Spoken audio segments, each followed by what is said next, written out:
Today I actually want to talk about what the interest rate decrease means for a normal household.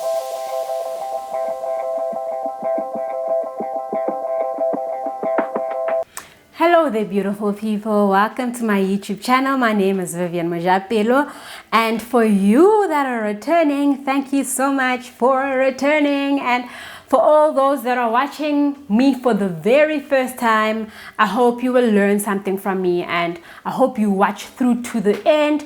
I'm looking forward to teaching you, and also leave comments down below so that I can learn from you as well. So today I actually want to talk about what the interest rate decrease means for a normal household, like middle class going down, well, even the rich. So I'm going to divide the video into two sections, one being how it will affect your debt parts of life, and then the other will deal with how it's affecting your investments. So what actually struck my interest in this topic was when they said they're going to reduce this interest rate. I was wondering, how are actually the banks going to finance the fixed investments?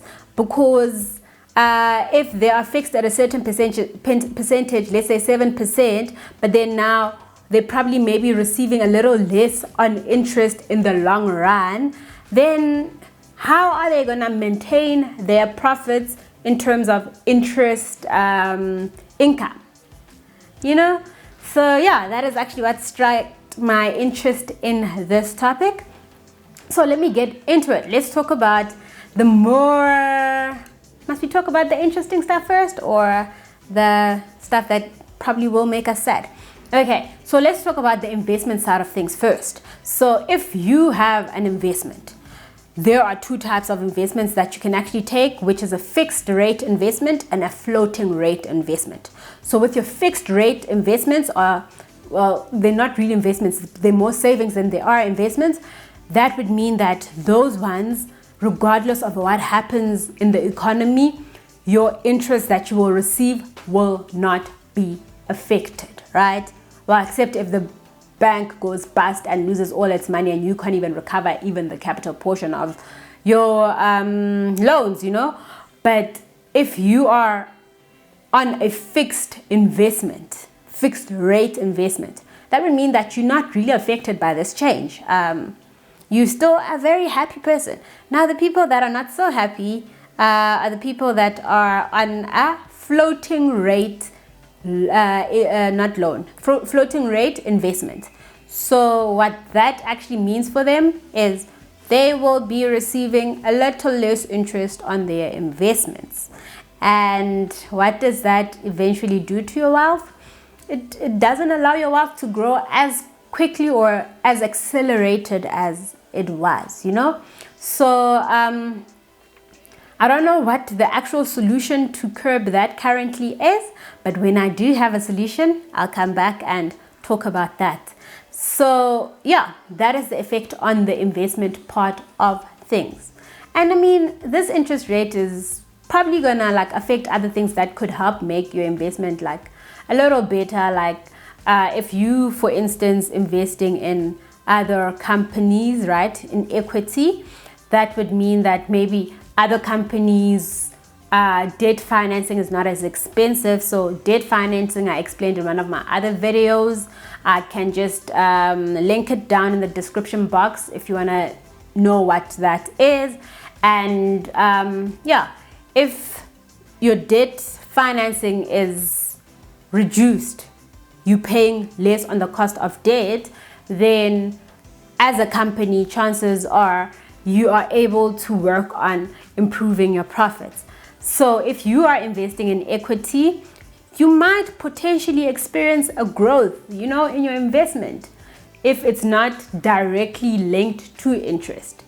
But if it's directly linked to interest, yeah, that's the sad part where you literally are just, yeah, stuck because the value is gonna go down. But yeah, let's move on to your debt part of financing. So if you're looking at your debt, that is like the happy part. If you, for instance, had bought a house and you were paying a certain amount every single month, right? And now the interest rate decreases.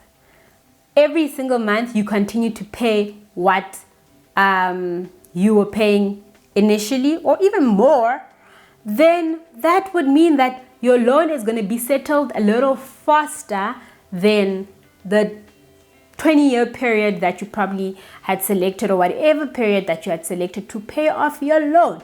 That is great news, right? And I mean, we all want to pay off our debt quick and move on with our lives, you know? So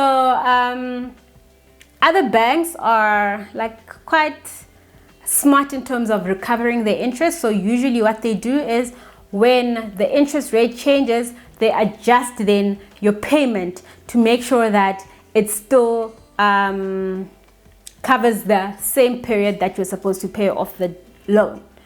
But yeah, I would suggest that you check that first before you get excited that you're paying less or think the bank is like giving you a little bonus. Don't allow the bank to reduce that. I mean, what we basically saying is, because you were used to paying that certain amount, that means your standards of living were accommodating for that amount. Don't take from that amount to finance a more expensive lifestyle, because then it will hit you back at the end of the day. So my advice is basically just to go on with the same fixed payments, and you will see how much better your loan settlement period is going to be, right? Because I mean, when the bank calculates your loan in the beginning and how much you're going to be paying and the payment period, they're calculating it on an interest at that point in time where you are taking, or when you are taking the loan.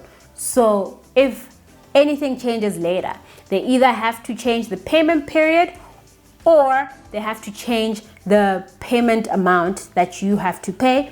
But some banks decide to change the period and readjust it back to what it used to be. So the other day I created a video about interest rate, how the interest rate decrease is going to benefit you, and it cut me off. And today I just want to put in a few additional stuff. All I literally just want to say is to make sure that this interest rate thing works, interest rate drop works to your benefit. Please do try pumping as much money as possible into your loans or your bonds or your debt, so that your debt is decreasing rapidly, because at this point in time, a lot of the money that you're going to be putting in is going to be going and taking off the capital portion of your loan, and that's what you want. And another thing that I actually want to talk, I wanted to actually add on was with regards to businesses. So if you are a newly operating business, or you literally want to start a business, this might just be the right time for you to source capital, because sourcing capital is a little cheaper. But I don't like starting businesses from debt, especially if you don't have money to actually give as security, because sometimes you're going to have to give your house as security, and if the business doesn't grow and you don't make money, you could just lose your house, or yeah, something that you have pledged as security. So yeah guys, the biggest takeaways from the video is pump in as much money into your bonds as possible. Don't try take on a lot more debt if you don't need to take on a lot more debt.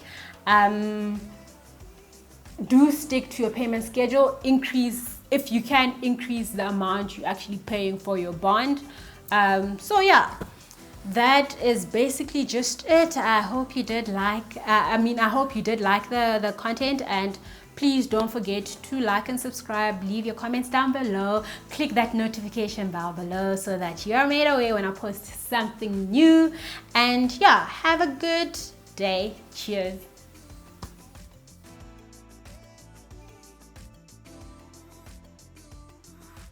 today I actually want to talk about something COVID-19, this UIF benefit that the government is like